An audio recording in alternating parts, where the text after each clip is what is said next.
Hello everyone, welcome back on my YouTube channel study with Vipin. YouTube channel पर एक बार पुनः आप सभी साथियों का हार्दिक स्वागत है। I hope all of you are doing well. उम्मीद करता हूँ आप सभी अच्छे होंगे, स्वस्थ होंगे और निरंतर रूप से आप सभी का अध्ययन चल रहा हो, ऐसी उम्मीद है, आशा है, आकांक्षा है, अपेक्षा है। तो शुरू करेंगे आज से अपना सेशन। और जैसा कि आप सभी लोग देख पा रहे हैं, आज से हम साइंस घटना चक्र को प्रारंभ करने जा रहे हैं। साइंस घटना चक्र को प्रारंभ करेंगे आज से हम विधिवत रूप से। आपके सामने रेगुलर बेस पर क्लासेस आती रहेंगी और इसके तहत आप देख पा रहे हैं शुरुआत जो आज से हम करेंगे वह बायोलॉजी सेगमेंट से, क्योंकि बायोलॉजी से ज़्यादा क्वेश्चन पूछे जाते हैं। आफ्टर दैट फिर हम केमिस्ट्री देखेंगे एंड लास्ट में हम फिजिक्स वाला पोर्शन देखेंगे, राइट। तो आज से हम बायोलॉजी के सेगमेंट से शुरू करेंगे जो कि आपके घटना चक्र में दिए गए हैं, which is very most important segment. और अगर हम इस घटना चक्र की बात करें तो ये घटना चक्र आपके हर एग्जाम के पॉइंट ऑफ व्यू से रिलेवेंट है। चाहे कोई भी स्टेट पीएससी एग्जाम हो, आरओएआर हो, बीई हो या अदर स्टेट एग्जाम्स हो, हर एग्जाम के पॉइंट ऑफ व्यू से, हर वनडे एग्जाम के पॉइंट ऑफ व्यू से मोस्ट इम्पोर्टेंट क्वेश्चंस की सीरीज है। तो शुरू करते हैं। और आज हम जो शुरू करेंगे बायोलॉजी सेगमेंट का पहला चैप्टर जो कि घटना चक्र में आपका दिया गया है, सब डिविजन्स ऑफ बायोलॉजी, यानी कि जीव विज्ञान की उप शाखाएं। ठीक है, तो इसके तहत पहला प्रश्न आपकी स्क्रीन के ऊपर आपको विजिबल है। इसमें पूछा जा रहा है जंतु विज्ञान यानी कि जूलॉजी अध्ययन करता है केवल जीवित जानवरों का, केवल जीवित वनस्पति का, जीवित व मृत जानवर दोनों का, या फिर जीवित व मृत वनस्पति दोनों का। तो इसका आपको बताना है आंसर और बताएंगे इसका आंसर आपका क्या आएगा। तो देखिएगा इसका आंसर आपका जो आना चाहिए वो क्या आना चाहिए था, जीवित व मृत जानवर दोनों का ही जंतु विज्ञान के अंतर्गत अध्ययन किया जाता है। ठीक है, एक्सप्लेनेशन देख सकते हैं। देखिए, जंतु विज्ञान के अंतर्गत जीवित एवं मृत जानवरों का विस्तृत अध्ययन किया जाता है। और जंतु विज्ञान जीव विज्ञान की एक प्रमुख शाखा है जिसके जनक कौन है, तो जंतु विज्ञान के जनक आपके अरस्तु हैं, याद रखिएगा। नेक्स्ट क्वेश्चन इसमें पूछ रहा है सूची 1 को सूची 2 से सम्मिलित करना है और ये है, इनको आपको बताना है कि किसके अंतर्गत इनका अध्ययन किया जाता है। तो इसका जो सही आंसर होना चाहिए B is the right answer. क्यों? क्योंकि पक्षियों का अध्ययन ऑर्निथोलॉजी के अंतर्गत किया जाता है। वंशागति सभी को पता रहता है, जेनेटिक्स के अंतर्गत इसका अध्ययन किया जाता है। पर्यावरण इकोलॉजी एंड जीवाश्म पैलियोबायोलॉजी के अंतर्गत अध्ययन किया जाता है। नेक्स्ट क्वेश्चन की तरफ चलेंगे। नेक्स्ट क्वेश्चन है आपका, फूलों के अध्ययन को कहते हैं फ्रेनोलॉजी, एंथोलॉजी, एग्रोस्टोलॉजी या पैलिनोलॉजी। तो फूलों के अध्ययन को कहा जाता है एंथोलॉजी, याद रखिएगा। ठीक है, आप देख सकते हैं आप, फ्रेनोलॉजी मस्तिष्क के विभिन्न भागों की क्रियाशीलता तथा विक्षिप्तता का अध्ययन करता है। एंथोलॉजी के अंतर्गत फूलों का अध्ययन किया जाता है। एग्रो का संबंध किससे है, घास से, तो घास से संबंधित अध्ययन। और पैलिनोलॉजी विभिन्न प्रकार के परागकणों का अध्ययन इसके अंतर्गत किया जाता है। चौथा क्वेश्चन है, कीटों के वैज्ञानिक अध्ययन को क्या कहते हैं। तो कीटों के वैज्ञानिक अध्ययन को आप सभी को पता होना चाहिए, एंटोमोलॉजी। ठीक है, B is the right answer, you have remember it carefully. तो एक्टियोलॉजी के अंतर्गत मत्स्य की संरचना, कार्य की इत्यादि का अध्ययन किया जाता है। एंटोमोलॉजी के अंतर्गत कीटों का वैज्ञानिक अध्ययन। पैरासाइटोलॉजी के अंतर्गत परजीवी जीवों का अध्ययन। और मेलोपोलॉजी के अंतर्गत मोलस्का और इसके फूलों का अध्ययन किया जाता है, याद रखेंगे।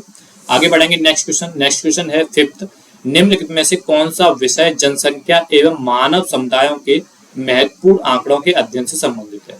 तो जनसंख्या एवं मानव समुदायों के संबंधित आंकड़ों से संबंधित है, जो उसके बारे में डेटा एकत्रित करता है, वो हम किसके अंतर्गत पढ़ते हैं, जनांकिकी के अंतर्गत। ठीक है, यानी कि डेमोग्राफी के अंतर्गत पढ़ते हैं।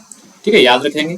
और ये आप देख सकते हैं जनांकिकी के अंतर्गत मुख्य रूप से जो आपको पढ़ना होता है, जनसंख्या का क्या आकार है, उसकी क्षेत्रीय वितरण एवं बनावट, ठीक है, उसमें पाए जाने वाले परिवर्तन तथा परिवर्तन के कारणों का अध्ययन किया जाता है। ठीक है, याद रखेंगे। नेक्स्ट क्वेश्चन है, विभिन्न संस्कृतियों के वैज्ञानिक विवरण के तुलनात्मक अध्ययन को क्या कहा जाता है। तो इसका आंसर आपका क्या होगा, एथनोलॉजी।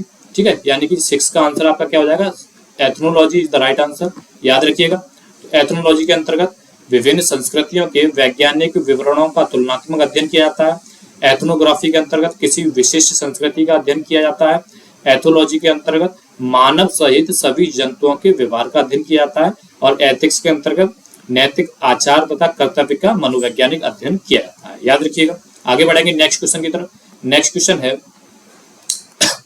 जैविक जगत में होने वाले कार्य, गुण व पद्धति के अध्ययन के इस ज्ञान को मशीनी जगत में उपयोग करने को क्या कहते हैं। तो इसका आंसर क्या होना चाहिए था, बायोनिक्स। ठीक है, बायोनिक्स इसका सही आंसर होगा। देखिए बायोनिक्स के अंतर्गत जैविक जगत में होने वाले कार्य, गुण एवं पद्धति का अध्ययन एवं अजैव तंत्र पर इसका उपयोग किया जाता है। बायोनोमिक्स के अंतर्गत जीवधारियों का उनके वातावरण के साथ संबंध का अध्ययन। बायोनॉमी के अंतर्गत जीवन के नियमों का अध्ययन।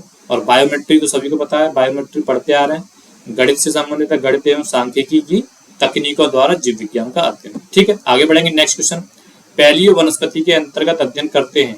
पैलियो वनस्पति के अंतर्गत तो जंतु जीवाश्म का वनस्पति का संबंध है, पूछ रहा है, शैवाल का, फफूंदी का या इनमें से कोई नहीं। तो आपको याद रखना है इनमें से कोई नहीं, क्योंकि पैलियो वनस्पति का अध्ययन किया जाता है। पैलियो वनस्पति का मतलब क्या होता है? बॉटनी। यहाँ पे क्या आता है? जंतु जीवाश्म। ठीक है, तो यहाँ पर अगर आपका पैलियो जंतु आता, ठीक है ना, तो क्या हो जाता है? वो जंतु जीवाश्म के अंतर्गत अध्ययन करना होता है। लेकिन यहाँ पे क्या है? पैलियो वनस्पति।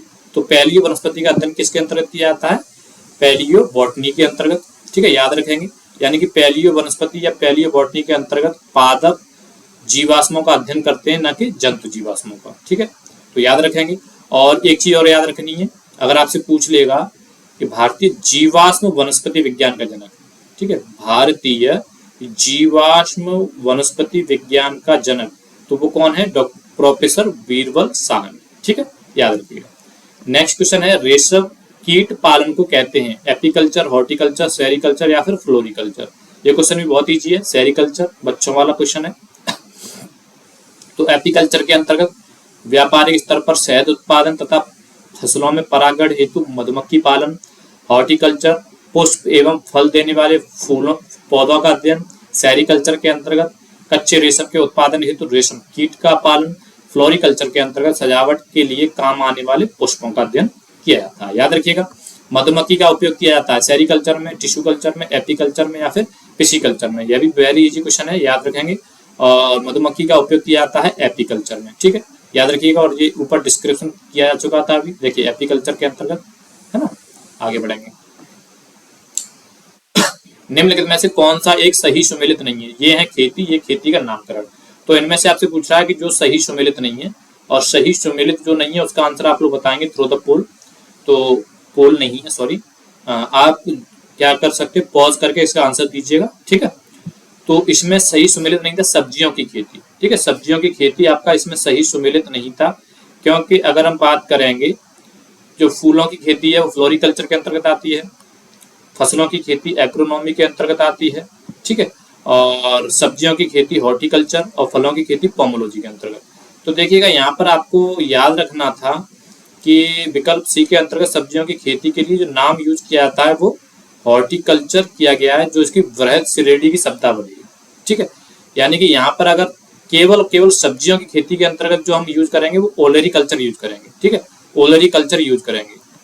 तो यहाँ पर जो सही सुमेलित नहीं था वो यहाँ पर हॉर्टिकल्चर के अंतर्गत सभी आ जाते हैं, जो क्या कहते हैं फल भी आ जाते हैं, मतलब एक वृहद शब्दावली है। ठीक है, हॉर्टिकल्चर। लेकिन विशेष रूप से सब्जियों की खेती पूछ रहा है, तो विशेष रूप से ये यहाँ पर जो शब्द का प्रयोग होगा वो ओलेरीकल्चर। ठीक है, क्या होगा? ओलेरीकल्चर आपका सही विकल्प होगा यहाँ पर, सब्जियों की स्पष्ट रूप से। तो यहाँ पर आपको याद रखना था ओलेरीकल्चर।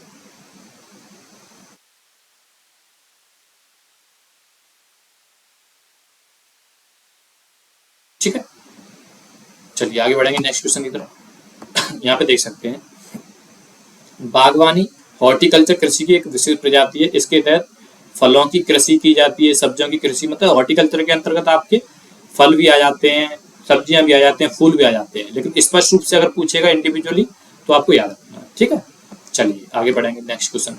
सब्जी के लिए काम आने वाले पौधों के अध्ययन को कहते हैं। अब तो ये क्वेश्चन आप बता ही दोगे, बहुत बच्चों वाला क्वेश्चन हो गया।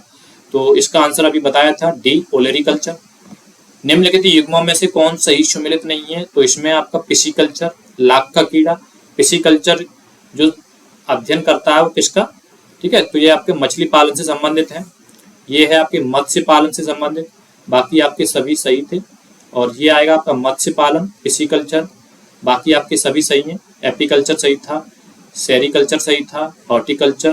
देखिए हॉर्टिकल्चर यहाँ पे स्पष्ट रूप से फूल, फल, सब्जियां सब ही आ जाएंगे। ठीक है, तो कोई एक दिया था इसलिए सही था। लेकिन पिसिकल्चर के अंतर्गत मत्स्य पालन होता है, ना कि लाख का कीड़ा। ठीक है, आगे बढ़ेंगे।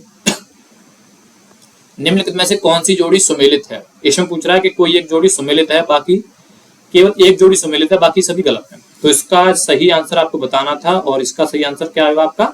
लेक्सिकोग्राफी। यानी लेक्सिकोग्राफी के अंतर्गत शब्दकोश का संकलन किया जाता है। ठीक है, शब्दकोश का संकलन या संयोजन। बाकी अगर हम बात करेंगे फिलोलॉजी, तो फिलोलॉजी भाषा की संरचना एवं विकास, इसके अंतर्गत क्या आता है? डाक टिकट नहीं आएगा यहाँ पर। भाषा की संरचना एवं विकास एवं इतिहास का अध्ययन, यानी कि कुल मिलाकर के भाषा से संबंधित है। भाषा की संरचना, भाषा का विकास, भाषा का इतिहास, तो फिलोलॉजी के अंतर्गत किया जाता है। एंटोमोलॉजी के अंतर्गत जो अध्ययन किया जाएगा वो किसका? मानव शरीर का अध्ययन नहीं किया जाता है, यहाँ पर किया जाता है कीटों का अध्ययन। ठीक है, तो यहाँ पर कीटों का अध्ययन किया जाता है।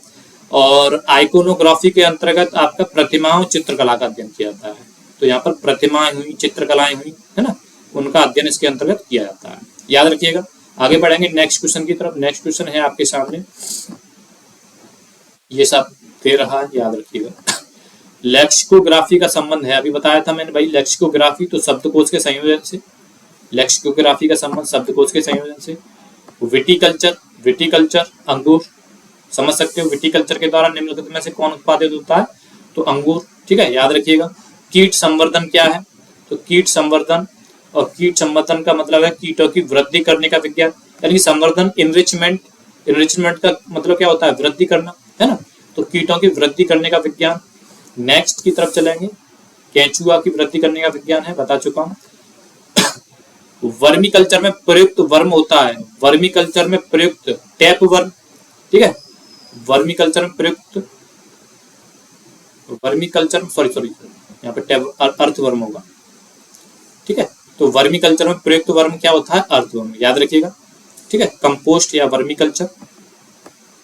जेनेटोलॉजी निम्नलिखित में से किसके अध्ययन से संबंधित है? जेनेटोलॉजी, तो जेनेटोलॉजी बहुत ही इजी क्वेश्चन है, वृद्धों से संबंधित है, याद रखिएगा।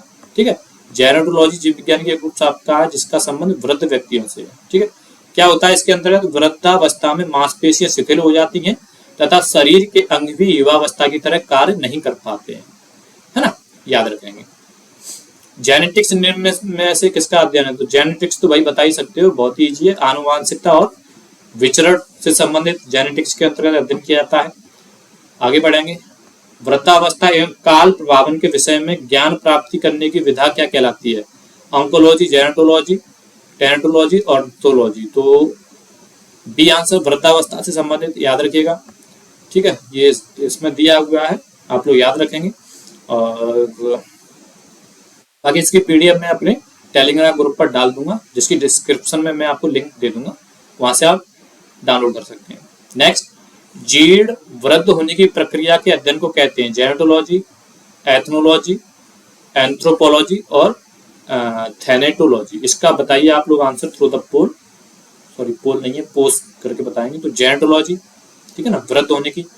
पेडोलॉजी निम्न वैज्ञानिक अध्ययन से संबंधित है, तो पेडोलॉजी यानी कि मिट्टी, इसका आंसर क्या हो जाएगा? पेडोलॉजी का संबंध किससे है? मिट्टी से, याद रखेंगे आप लोग।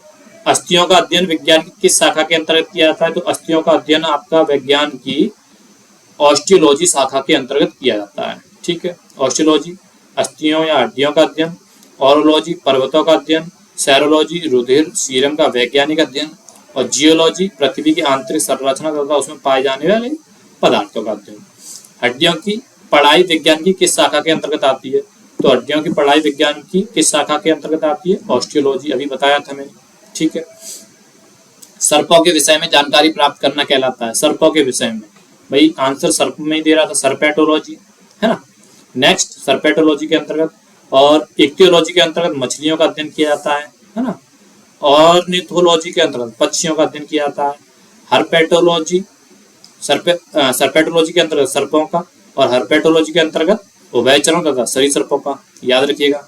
निम्न में से एक बेमेल छांटना है, यानी कि ऑड इवन, तो ऑड इवन छांटना है, और इसमें जो ऑड इवन आंसर आएगा वो साइकोलॉजी। बाकी फिजियोलॉजी, पैथोलॉजी, बैक्टीरियोलॉजी, ठीक है, ये सभी जो वर्ड हैं आपके जीव विज्ञान से संबंधित है, जबकि साइकोलॉजी वर्ड किससे है? मनोविज्ञान से संबंधित है।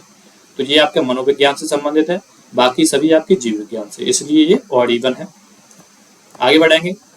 हाइड्रोपोनिक्स क्या है? तो हाइड्रोपोनिक्स आपका बताइए इसका आंसर, बहुत ही सिंपल है, मृदा विहीन पादप संवर्धन, यानी कि बिना मृदा के पादपों का संवर्धन होना। ठीक है, ये है हाइड्रोपोनिक्स।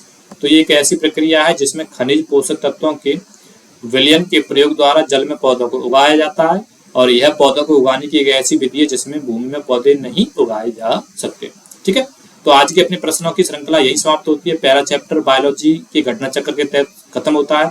इसी तरीके से रेगुलर बेस पर आपके सामने वीडियो आती रहेंगी, आप लोग देखते रहेंगे। धीमे धीमे हम आपके सामने लाइव भी आने लगेंगे, और इसे अधिक से अधिक लाइक शेयर सब्सक्राइब करें जिससे अधिक लोगों तक पहुंच सके, और मैं भी आगे वीडियो बनाने के लिए आपके लिए इंस्पायर होता रहूं। तो मिलते हैं फिर आपसे नेक्स्ट क्लास में, तब तक के लिए जय हिंद, जय भारत, और आई होप आपको यह वीडियो पसंद आएगी। Bye bye.